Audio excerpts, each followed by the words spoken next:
I like this question. It comes from 𝐓𝐿𝐥𝐿, who is a supporter of Mr. Game Over Jesse's Patreon here. She asked, "Hi all, question for the mailbag. Are there any underrated or underutilized elements, features, or concepts from past Zelda titles that you think should be in Breath of the Wild 2 and improved upon?"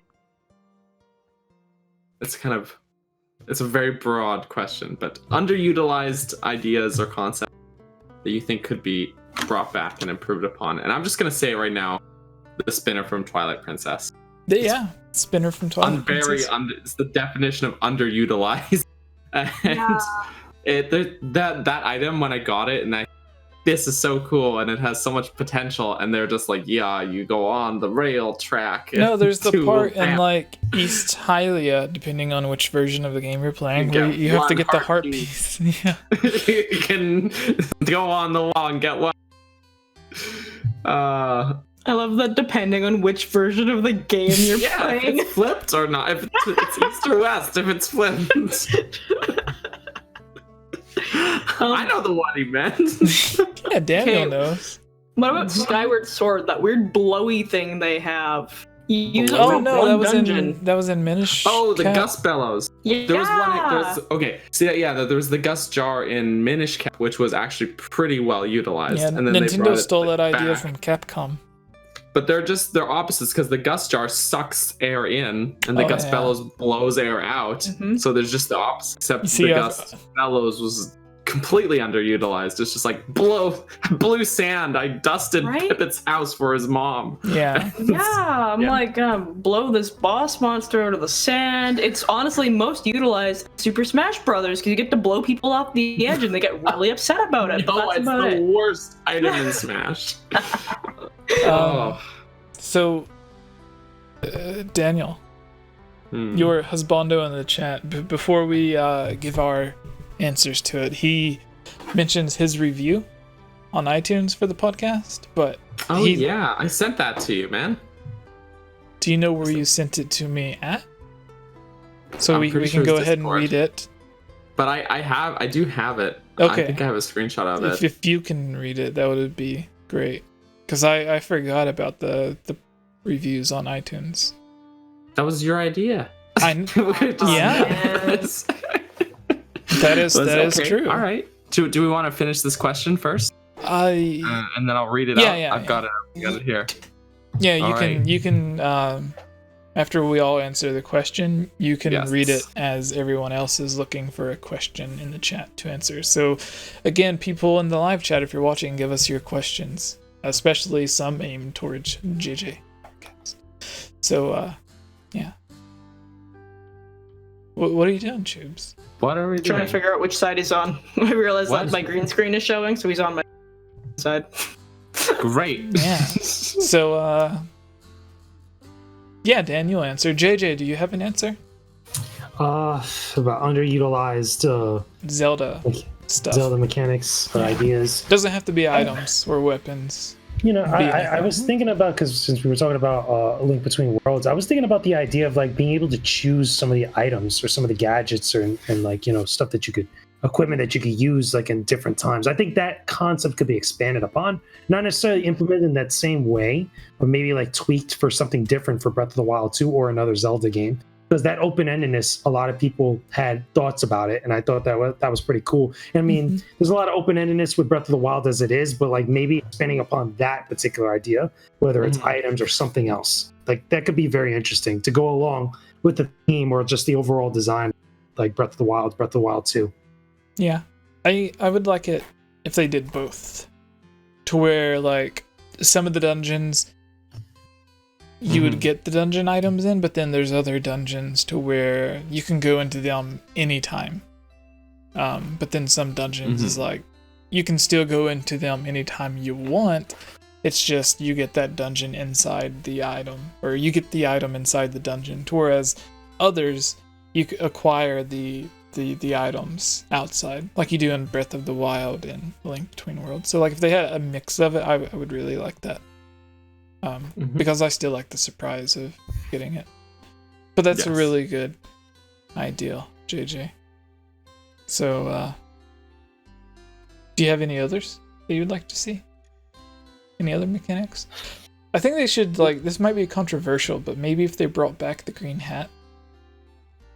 You know? What? No. No hats allowed. Alright. No. I lost my I wouldn't hat, call it that's why I'm not underutilized. wearing it. What about the mask from Majora's Mask, if you think about it? Like, not necessarily those types of transformations, but other types of things like masks that have certain abilities that could be implemented to either dungeons or like boss fights or something. Like, again, it doesn't necessarily have to change us to like a Zora or a Goron, whatever else, you know, but give us other types of abilities. Because remember, in Majora's Mask, we had the chicken mask or the cuckoo mask that allows you to, you know, to do the little parade. Then you had all these other ones that gave you like certain like personas towards the people that you talk to, like something along those lines. I really like that, and they kind of did that. They went too far with it in Triforce Heroes because With the outfits. your entire outfit judged what weapon or item you'd be using, and then they kind of brought it back in Breath of the Wild with different outfits and masks and stuff having different stats, but it wasn't as unique as Majora's Mask was, to where like there's nothing in Breath of the Wild lets you dance, so Shamefully. it was just normal stat increases that you see in most RPGs. So I really like that. And then if they did make you transform, that would be cool to roll around Breath of the Wild as a Goron, or like swim in all the water as the Zora really fast. Or turn into the fierce deity. That needs to come back and somehow the fierce deity. Yeah. Then they only had it for one section of that game. It's like, yeah, and like they give you the mask and outfit and even the sword in Breath of the Wild, but it just does not feel the same. No. It is not the same. Choose. you don't feel the power. Yeah, isn't that weird? Like its stat bonus that it gives you is it literally makes you like more powerful, to where like you deal more damage, but you still don't feel nearly as powerful as you did in Majora's Mask. But Choobs, what would you like to see brought back besides 𝐓𝐬𝐤 for the Zelda games? The 𝐓𝐬𝐤, the green hat from Capcom's Minish Cap. How did this question transform? You were talking about how much you wished you had a hat that talked to you like Cappy or 𝐓𝐬𝐤, but in real life. Yeah, like if you had your Chewbacca mask, but it actually spoke to you. Or it turned you into a Chewbacca. Yeah. And it went. That would like be just, so cool. Yeah, And then the whole podcast, we would have to have subtitles for you. Yeah. You know, it's actually funny that we start talking about, because Fry Guy actually asked a question about it as well, asking about transformation masks and if we wanted to see them return to a future game. So yeah, like, I get you, but I don't know if there's anything I'd really want to see return. I feel like transformation masks was probably like the most like achievable thing to return. I mean, I'm biased. I want to see Midna return because I love her, but that's all I got. What about magic spells? Like in Zelda 2, instead of items, you got just a bunch of magic spells. Funny you mentioned that, because I just did a review for Zelda 2, and I was thinking like that, because like that in that game, magic is very reserved. You don't use it as much as you think. There's only like a few spells that you would use, which you get that same type of stuff in other abilities in other Zelda games. But like having like certain magic that you could use, you know, to like change the environment, to like, you know, open up a certain area, or even to like influence certain like, you know, characters or like monsters or whatever, that might be interesting if they don't go too over the top with it, because again, you have like other items like abilities. True. Very so true. JJ, have you noticed how we had two topics on this entire podcast? One was an interview with you, one was just the one news story that we had, and now answering questions. How, like, even between single questions, how many times we get off topic? We do that. So many. There was I just lost it. Where is it? Okay, so Jorge, the same person who posted the drawings of us earlier, I posted on Twitter asking people like, what topics would you like us to discuss? And he replied saying, anything you want. each and every of the news/topics will still get derailed by the most random thing, which is awesome. Yeah. So The worst part is that we're even like this person. I took that as a Yeah. challenge, though. I was like, well, this podcast, we have a guest that's never been on, so we're going to be professional for him. So much for that plan.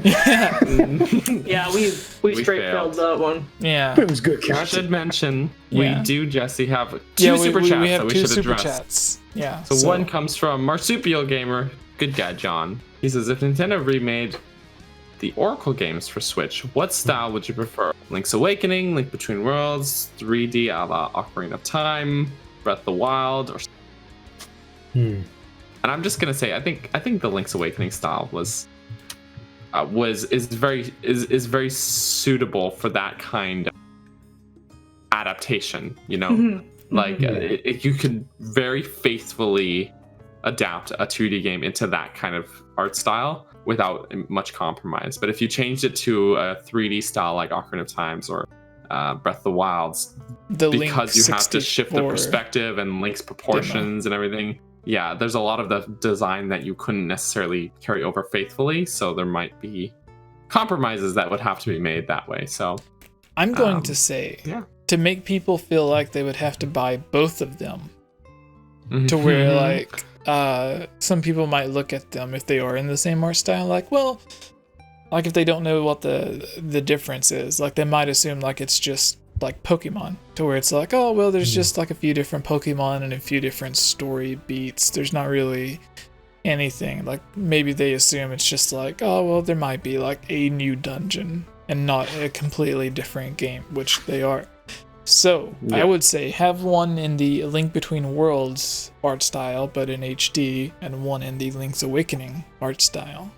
That way, they give two entirely different play styles, but which I feel they like are. there's a sense of cohesion between the two games that you kind of lose, you know? Yeah. Like I don't know, they're kind of already I don't know, man. I feel like you gotta keep them together. Okay. You know, maybe I'm just sentimental about these games that I actually haven't played. They're the only Zelda games I haven't played. They're good. They're very good. Yeah. You know, it's funny enough though. I don't think those games would be the said ever since the Link's Awakening remake was announced and released that the original NES Zelda was going to get the next remake. I always felt because that same style could work with that, and I think it's long since past due that game got a certain type of remake. Because obviously, some people look at Link to the Past as like a remake or like a reimagining of like what that classic Zelda game would be like. But I feel like that NES game, like again, because it's so old at this point, and in a way, kind of archaic compared to everything else, would be great to like reimagine that same story and that same type of, you know, stuff that started up the series in like a modern day, like, you know, approach to game design. Yeah. Yeah. And it only had like a remake on the Satellaview. That's it. Otherwise, it's just was that even ported really over. considered a remake? Kind of. Yeah. Kind of. Somewhat. But it's only ever been ported. It was a similar Switch thing. Because Super Mario Brothers got remade like a couple times, like the original. Yeah. So anyway, so like I feel like Zelda should get that same again. Should get some sort of like, you know, remake treatment for the first NES Zelda game, because that'd be perfect with that Link's Awakening style. It'd be great. Yeah, I agree. Tubes. No, I was right along with it as soon as Daniel said Link's Awakening, because I was looking at it and I was like, yeah, Link's Awakening. I feel like bringing a 2D game to 3D is it'd be a lot more work than they probably bargained for, so I'd probably keep it 2D. And I like the feeling of like that Link's Awakening. Like, I'm a big fan of that. That's such a good feel, and it's such a classic feel that I'd keep it that way. Yeah. All right. Daniel, do you have the other super chat? The other super chat I actually copied somewhere, unless you have it right there. I mean, there's one from the Hasselhoff. Yeah, it's not David Hasselhoff, but are you sure? The Hasselhoffs asked, do you think Nintendo should embrace the fans' need to have the timeline solved officially, like Nintendo officially filling in the blanks? And if not, at least make it a game trilogy. that are a chronological spin-off. So I was talking to Nintendo Black Crisis about this earlier, who's, for those who don't know, is another Zelda YouTube person. And I mentioned what Zelda, like, same question that Jorge replied to earlier, saying it doesn't matter what we talk about, we're going to get derailed. But Nintendo Black Crisis commented and said that he doesn't like talking about the Zelda timeline. He prefers talking about the Malice in Breath of the Wild.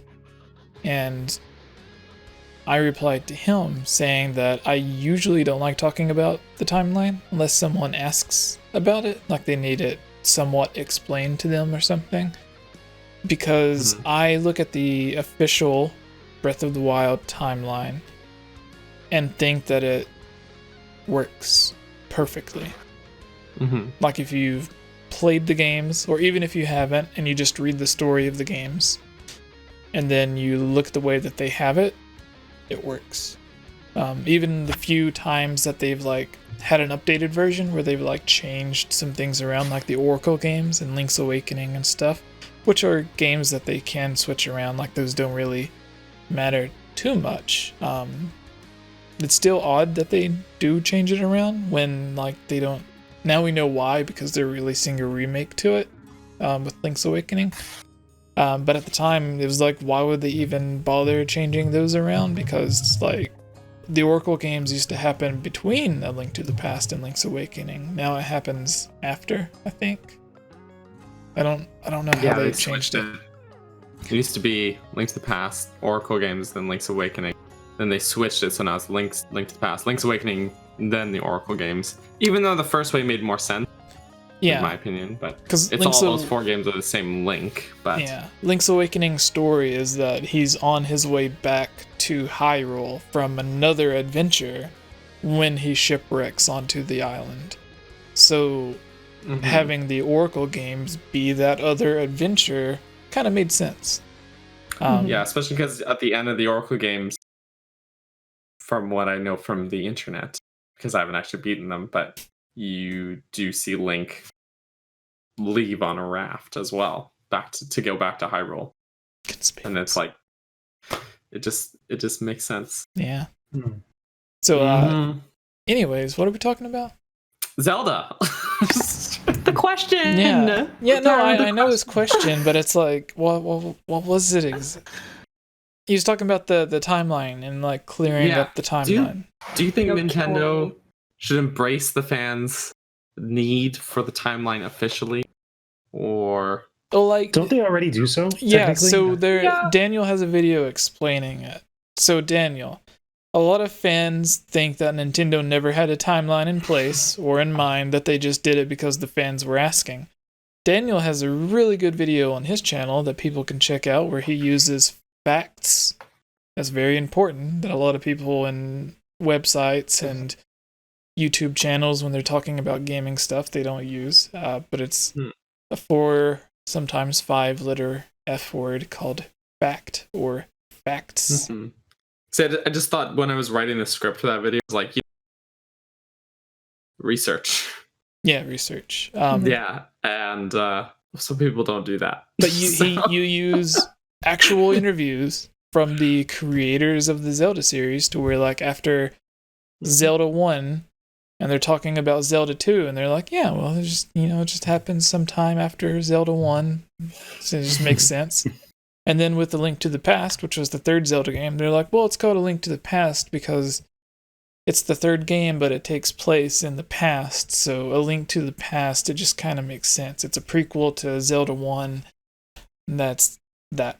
And then they made Link's Awakening, and they're like, yeah, it's just a sequel to Link's Awakening. So like already, like, there's a timeline. And then even with Majora's Mask, or it was either with Majora's Mask or Wind Waker, I forgot what they said exactly, but they're like, yeah, at the end of Ocarina of Time, it ends, and then sometime after that, this game begins, and then it's Aonuma and Miyamoto talking, and then the other one's like, yeah, but, Ocarina of Time, it kind of has like 2 different endings, because there's like there's a split there. So like even after like while they were making Ocarina of Time, from that interview between Aonuma and Miyamoto, like they had the whole idea of a split timeline in mind. So that wasn't a fan creation that a lot of people thought that it was just like a big fan theory that Nintendo finally confirmed. Like from that interview, they were talking about Wind Waker or whatever. Like they had a timeline pretty much in with mind. every release, they've almost always made some common game falls timeline. Yeah, even like with pre-release Twilight interviews Princess. and things like that. Yeah, even with Twilight Princess, there was an interview that I cited.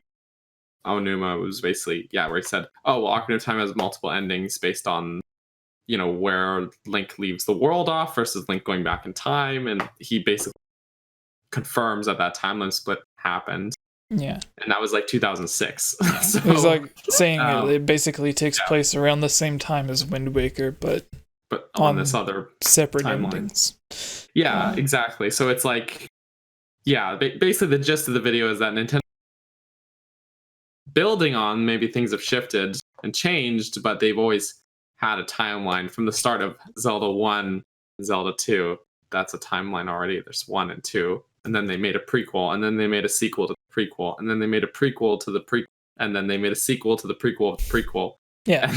So it's always been kind of confusing, but it's been there. It's confusing to explain, but they've always laid it out there. So yeah. They just keep going 2 steps back, 1 step forward. Exactly. But JJ, what are your thoughts on that?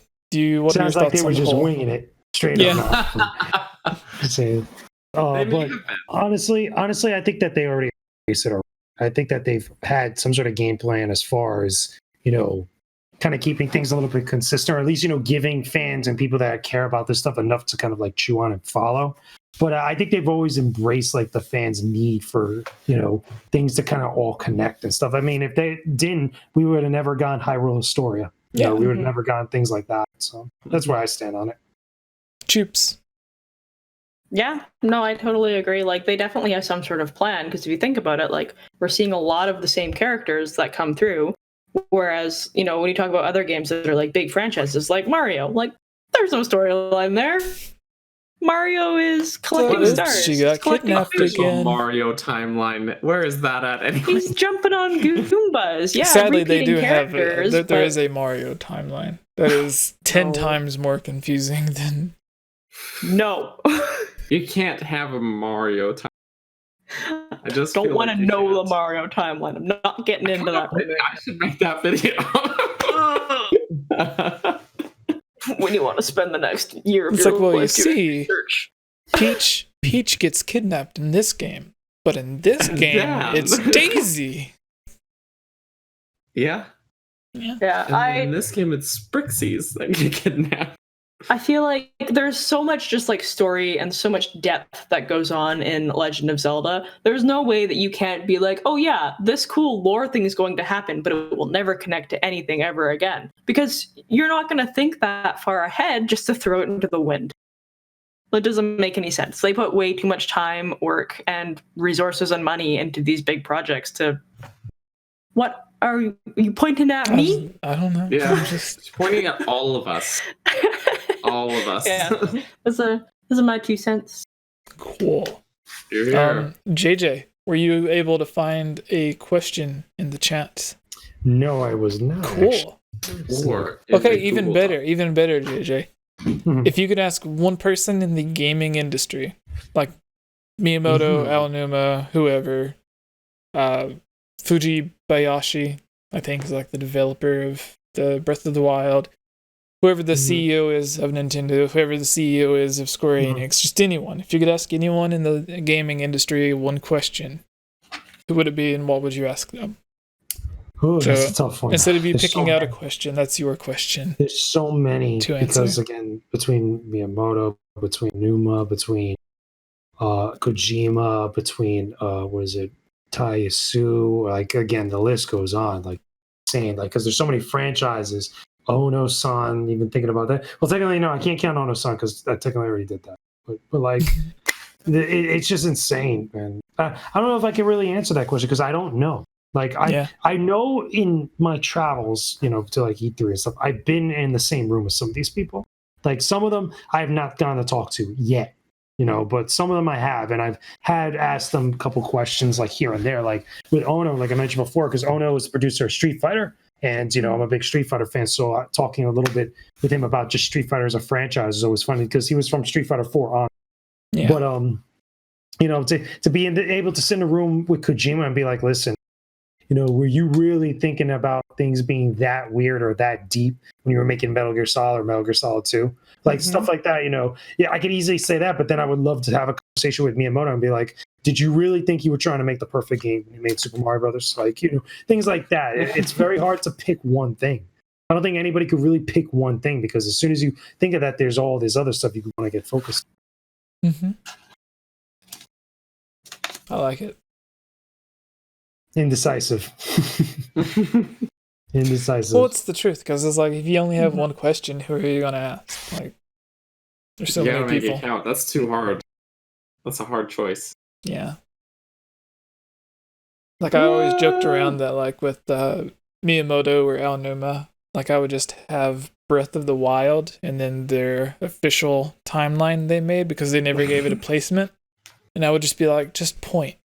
Like you don't have to say anything, just like point. Which one of the three is it? No, Miyamoto, he'd give you one of these. Yeah, exactly. He'd point up off the Blink page. once of this, blink twice of this. You do the little claw point. Oh, so Hylian Luke has a question. Gluking us. He's gluking us with the super chat. Oh yeah.